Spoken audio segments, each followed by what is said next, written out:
Teachers of Reddit, what's the saddest thing you've heard a student say?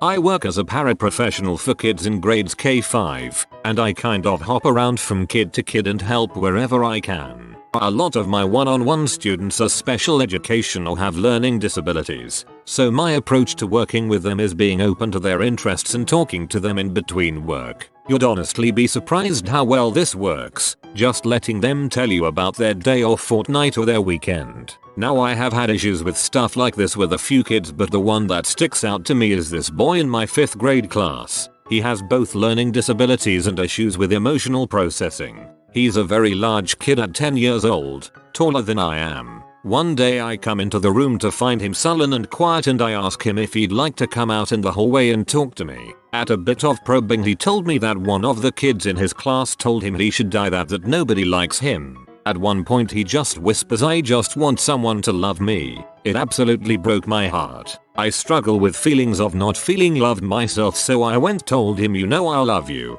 right? You're my friend and I always look forward to seeing you every day." We ended up taking a walk around the school just chatting to get his mind off things, and I told the social worker. Ever since then he's been one of my best students. Yes, he still doesn't want to do his work, but he's always excited to see me, and one day when I came to class with a pulled muscle in my leg, he helped me walk to his seat and pulled out a chair for me. It's honestly one of the moments in my life where I feel I made a difference.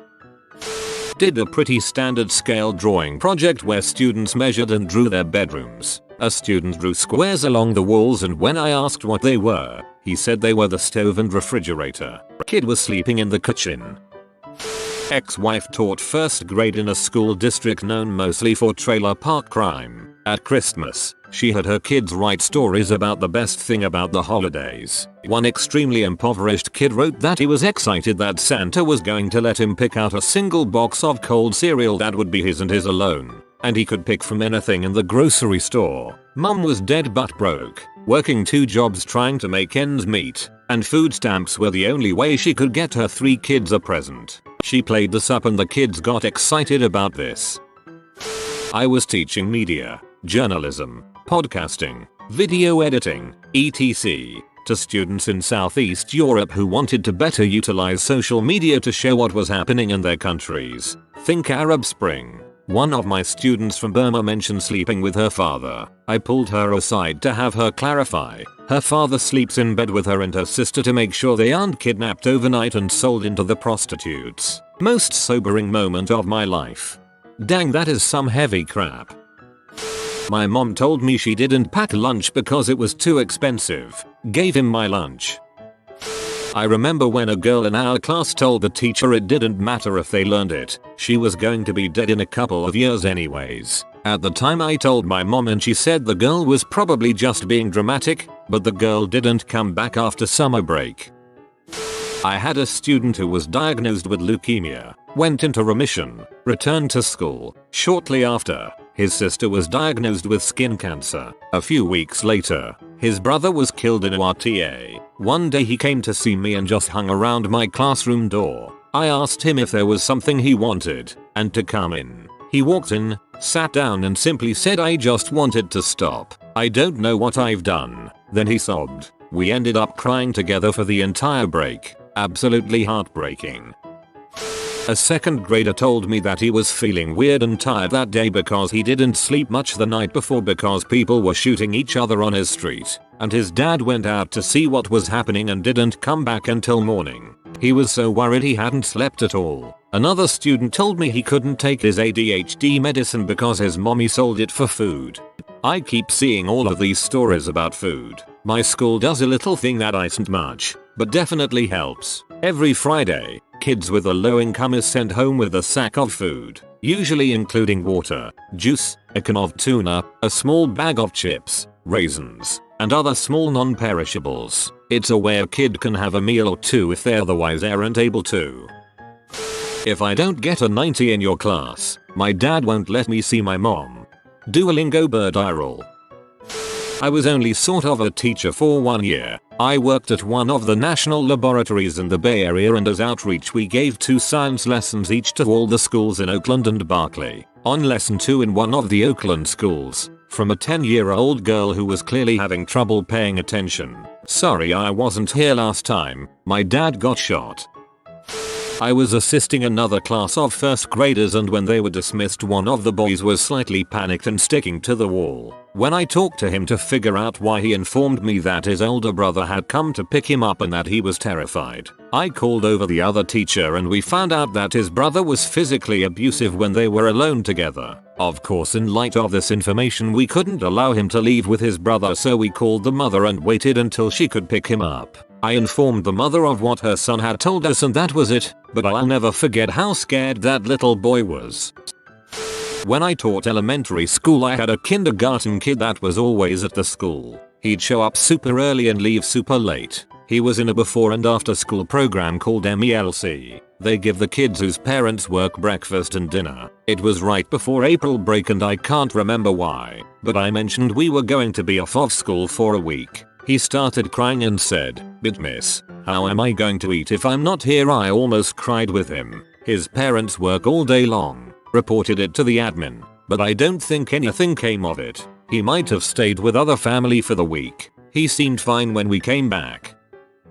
Many years ago, I was teaching in a private school for children with emotional impairment and behavioral difficulties. I had a 6-year-old boy in class that had an upcoming court date about his violation by his mother's boyfriend. The violation happened when he was 4 years old. He looked at me with intensity and asked, "Do you think that the judge would let go into rapist's cell and beat him up? I am so much bigger now and I have been practicing. Oh, and after, could I live with you because my mom wants to live with him when he gets out of jail and I won't be able to live there anymore." My sister had a kid in kindergarten have a big breakdown seeing all the food getting thrown away after lunch on the first day. He had a bunch of siblings at home, and they were all hungry. It's the first time my sister cried at work. CPS was called and stuff happened.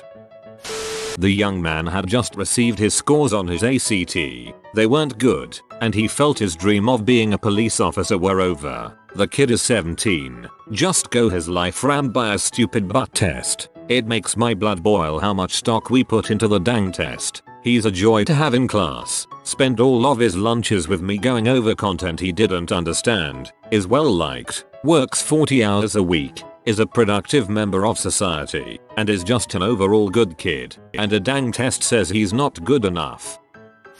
In my second year of teaching, I had one of my 5th grade students approach me in almost tears and asked if I could talk to her outside our room one morning. I had a rough class that year, so at first I thought someone said something to her. Then she broke down and told me her stepfather had been physically abusing her for a while and threatened to kill her, her mom and her baby brother if she told. I don't know what made her finally ready to tell someone, but I was so happy she did. The worst part though was trying to get her help right then. I remember trying to get our social worker, but she was out of the building, so I ran to my principal's office. I couldn't get in because there was a group of teachers arguing and being catty to each other because one girl got a baby shower thrown by our superintendent and the other one didn't. So they had been saying things behind each other's backs and it was just dumb butt drama. I was furious. I had a child who was having serious issues and they were concerned about a baby shower and who was the favorite. I'll never forget that.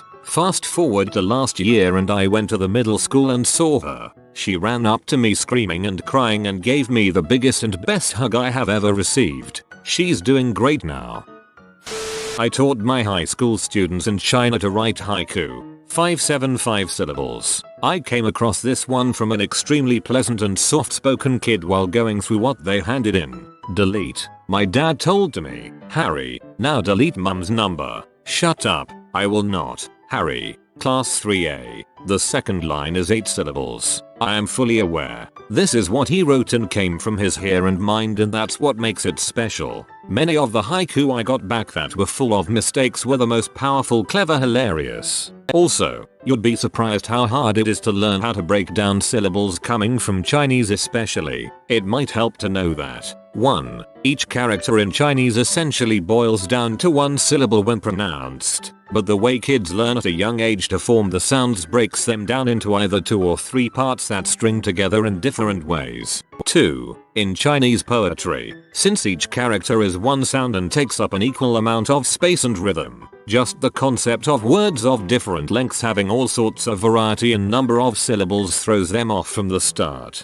3. Harry had literally learned what a syllable was like 3 days before he wrote this. This made me laugh and now I feel rather bad for that boy, Harry. As a community college peer tutor, I've heard too many kids and adults tell me about their depression, anxiety, addiction, and bullying. For some reason one kid stuck with me. He told me about his autism and his love for writing movie scripts. He said, I know they're not very good, so my dad always reads them and helps correct them. It was sad hearing him beat himself up about something he loved, but nice to hear that his dad always takes the time to go through long scripts with him often. Props to that dad for being there and encouraging his son. I was a secondary education major for most of college and worked at a bunch of schools nearby. At one middle school, there was a kid we'll call Jeremy, about 12 years old, black, family was pretty broke, smart kid, worked pretty hard and took good notes. He was never involved in any of the problems around the school and never got in trouble for anything more than missing an assignment or two. Good dude. We were talking about their plans for the future, and Jeremy mentioned he probably wouldn't be able to go to college, but that was okay. He'd try to find a job before leaving high school. And when I go to jail, I hope it'll only be for a few years so I can get back to work. Not if, when. With everything he'd seen in the world up to that point, it wasn't really a question for him. I'm sorry, I didn't take my meds today because mom sold them again. And is it okay if I stay in your room for lunch? We don't have any food in the house. I bought that kid bread, peanut butter, jelly and some snacks, and he made lunches and dinners for himself and his brother. I cried every night during that school year. He made lunches and dinners for himself and his brother really got to me. Thanks for looking out for these kids. I have two from the same open university in an economically depressed area. 1. With tears, can I please turn in my paper next week instead of next class because my brother just got convicted and they are asking for the death penalty. Poor kid. That's a heck of a lot to handle at 18. 2. This was an essay on the topic of why are you here. The student, an older woman in a freshman comp class, wrote that she'd had her kids at a young age, and now that they were grown, she wanted to show them that she could still make something of herself. And even though her husband told her that he would leave her if she went to college, she came anyway. Thank God it was a diagnostic essay, because how the heck would you grade that? I just wanted to cheer and hug her. And even though her husband told her that he would leave her if she went to college, she came anyway. Good lord, I'm so glad she ignored him. Hopefully things got better for her. Not me, but wife. A couple years ago, a grade 3 kid whose birthday was coming up was saying how he didn't deserve a birthday, that he was a speck of dirt, that he was bad. It took a while, but my wife was able to figure out that when he was in grade 1 and at his birthday celebrations, his dad stabbed his mom. He had internalized this into somehow being his fault because it happened on his birthday. It was his fault that his dad was in jail and that his mom was so severely injured that she could no longer work. It was his fault that they had to move into a much smaller place. Really tough to hear. Kids should not have to deal with this crap. That's the thing with abuse. The child doesn't stop loving their parents, they stop loving themselves. Heard just last week from behavioral emotional support student. IA. Me. Wow. That's a pretty good score. Great job. Student. Yeah, but I got % wrong. Mom's not gonna be happy about that. IA. But this is honestly a good score for you. It's over half. Student. I know. But whenever I tell her I got like 20 out of 30, my mom always says but you still got 10 wrong. And I'm like, screaming in my head, why can't you be happy for me for finally getting a good grade? IA. Heartbreaking. Well, if she won't say it, I will. This is an awesome score for you. I mean, this is a brand new concept the teacher just introduced today and you rocked out this score after only hearing it once. You did rockin' awesome. The little smile they gave at that, ugh, just killed me. This kind of stuff really fricks people up. My girlfriend had some really crappy parents a bit like this. She will get 95% in a test at university and she will beat herself up about getting the 5% wrong. I feel like I can hear her parents' voices when she does it. It's hard to convince people otherwise when it's been so ingrained from a young age. This happened to me and I know it killed my teacher because he was one of my former coaches and he came to my house to apologize for it. My dad died my senior year of high school and I missed a few weeks due to the death. Doing anything was a task, let alone school, but apparently he didn't get the notification. When I came back to class he said, "Hey Krampus, where have you been?" Who died kind of half-heartedly, and apparently I just had this sad emotionless look on my face and said my dad and left the class. He chased me down the hall and talked to me for a while, apologized over and over again, and I accepted because I knew he meant no harm at all by the ill will joke. He was nearly in tears because he coached me for a couple of years and knew my family too. He came to my house that weekend and offered to take me out and try to have some fun with his family, which his brother was my age too. I miss that teacher. He was and still is a great man with an ill-advised dark joke. Yikes, he really chose the wrong word at the wrong time. He seems like a good guy with his heart in the right place, but dang, that must have been a wake-up call for him. Hope you are doing better now, my friend. I've been an ESL teacher online for Japanese people of all ages for around 6-7 years or so. I had a favorite student, sweet nice older gentleman, loved to talk about his favorite anime shows with me to practice his English and likes to ask about what I drew during the week. I'm an illustrator. One day, he contacted me out of class hours, which was against the company's rules, and left me a message with the context of, "Hello, dear teacher. I always look forward to our classes and I have been very happy whenever we talk. I know you've become more popular and other students have requested for your classes, so we cannot talk as often as we used to. I know I am only one of the many people you teach English to, but you have been so kind to me during our classes and I feel like we have become friends. I am afraid to say that I will no longer be taking your classes anymore as I am contemplating suicide. I've been so depressed lately and I no longer know what to do." Against company protocol, I contacted him as soon as I saw the message and begged him to tell me his mailing address and told him to wait until my letter comes. I wrote him a very long letter of why he shouldn't do it and also sent a lot of my art prints and stickers to hopefully cheer him up. He responded after some weeks and said that it truly helped him clear his mind. We are still friends to this day and he sends me pictures of his pet rabbits from time to time. You saw the opportunity to bring someone back from the edge and took it. Truly amazing.